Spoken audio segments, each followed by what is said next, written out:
Hola a todos, bienvenidos a este nuevo análisis. Hoy nos ponemos literalmente al frente de la ciencia inglesa para dar un giro bastante radical a lo que creíamos saber.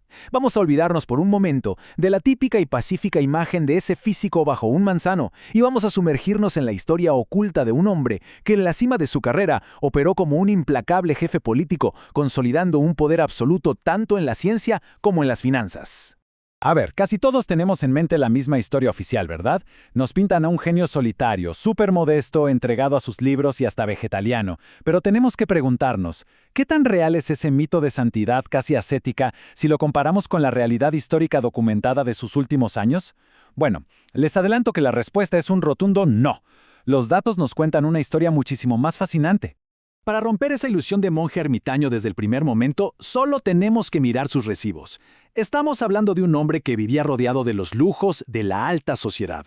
Organizaba banquetes enormes. Los registros de la carnicería muestran que, en una sola semana, llegó a consumir un ganso, 2 pavos, 2 conejos y una gallina. Y ni hablemos de la bebida. Debió una fortuna por comprar 15 barriles de cerveza de una sola vez. Era una vida de total ostentación, con su propio carruaje privado y hasta 6 sirvientes a su disposición. Sección 1. El señor de la moneda, director de la Casa de la Moneda. Claro, mantener ese nivel de vida no era nada barato. Todo este lujo fue financiado gracias a un poderosísimo nombramiento oficial en la Casa de la Moneda en Londres. Y ojo, no llegó ahí por casualidad, sino a través de conexiones políticas muy pesadas con figuras como Charles Montague.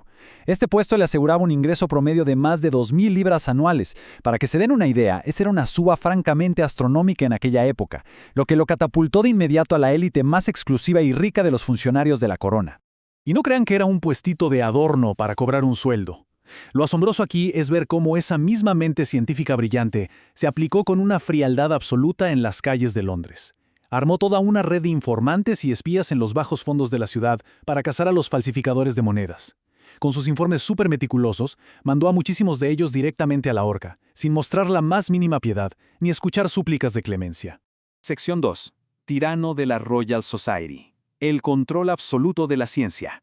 Y esa ambición de control, por supuesto, no se iba a quedar solo en el mundo de las finanzas. Cuando asumió la presidencia de la Royal Society en 1703, prácticamente orquestó una toma hostil. Transformó la institución en su propio imperio personal.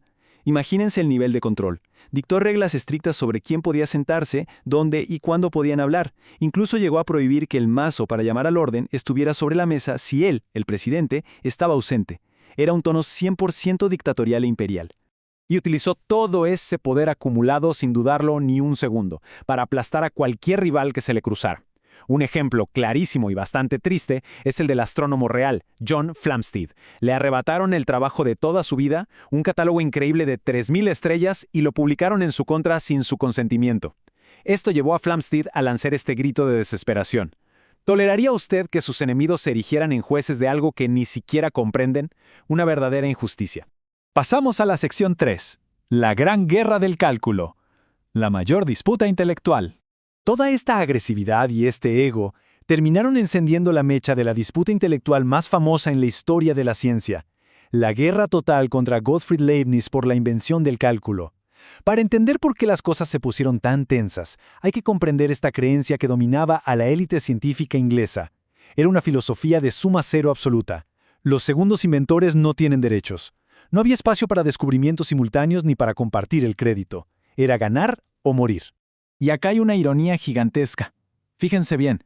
Mientras los analistas ingleses se aferraban con uñas y dientes a su notación de variables puntuadas, que la verdad era súper torpe y rígida, solo por puro nacionalismo, el resto de Europa fue mucho más práctico. Adoptaron el sistema de Leibniz, que era infinitamente superior, más fluido, y de hecho es el que usamos hasta el día de hoy. Por puro orgullo, la matemática inglesa se quedó estancada casi un siglo entero. Si miramos esta cronología, vemos cómo escaló todo. Lo que empezó en los 1670 como una simple superposición de ideas, se convirtió lentamente en un concurso internacional de insultos de lo más vulgar. Tuvimos de todo, panfletos anónimos, instituciones enteras tomando partido de manera visceral y acusaciones gravísimas de plagio volando de un lado al otro del Canal de la Mancha. Pero este es sin duda el nivel de engaño más extremo de toda la historia. Cuando Leibniz, buscando un poco de justicia, apela a la Royal Society para que le den una audiencia justa sobre quién inventó el cálculo primero, se arma un comité. Pues resulta que el famosísimo reporte imparcial de 50 días que emitió el comité fue escrito en absoluto secreto por su mismísimo rival, un fraude político maestro que manipuló todo a su favor.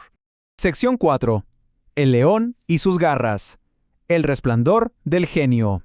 Ahora, a pesar de todas estas movidas políticas tan oscuras y mezquinas, hay que admitir algo. Su pura e innegable brillantez científica seguía ahí, lista para rugir cuando hiciera falta.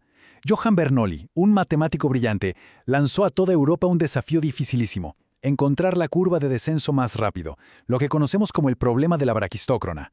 Poco después, llega de Inglaterra una carta anónima con la solución perfecta, resolviendo el problema de este diagrama en apenas 77 palabras. Una locura. Bernoulli la leyó y ni siquiera tuvo que preguntar quién lo había escrito. Reconoció de inmediato a la bestia intelectual que estaba detrás de la carta anónima y soltó esta famosísima frase en latín, tanquam ex unge leonem, que significa reconocerás al león por sus garras. Es una frase perfecta que captura el respeto y probablemente el miedo que causaba ese genio innegable. Y llegamos a la sección 5, un legado inmortal, la fusión de la política y la ciencia. Al final de cuentas, es esta contradicción increíble la que define su legado. El calculador y despiadado operador político entrelazado para siempre con una mente científica que muchos veían como divina. Y toda esta dualidad descansa aquí, en este majestuoso monumento en la abadía de Westminster. Aquel académico que empezó sin un peso en los bolsillos, terminó siendo despedido y enterrado con la pompa y el lujo de un verdadero rey. Así que, al observar este increíble epitafio que habla de cómo él trajo la luz al universo, nos queda una reflexión inevitable. ¿Creen que la luz deslumbrante de un genio científico de este calibre perdona o borra las sombras de su tiranía política e institucional? ¿O es justamente esa profunda contradicción lo que hace que su historia y la naturaleza humana en general sea tan fascinante de explorar? Se los dejo para que lo piensen. Muchísimas gracias por acompañarnos en este análisis.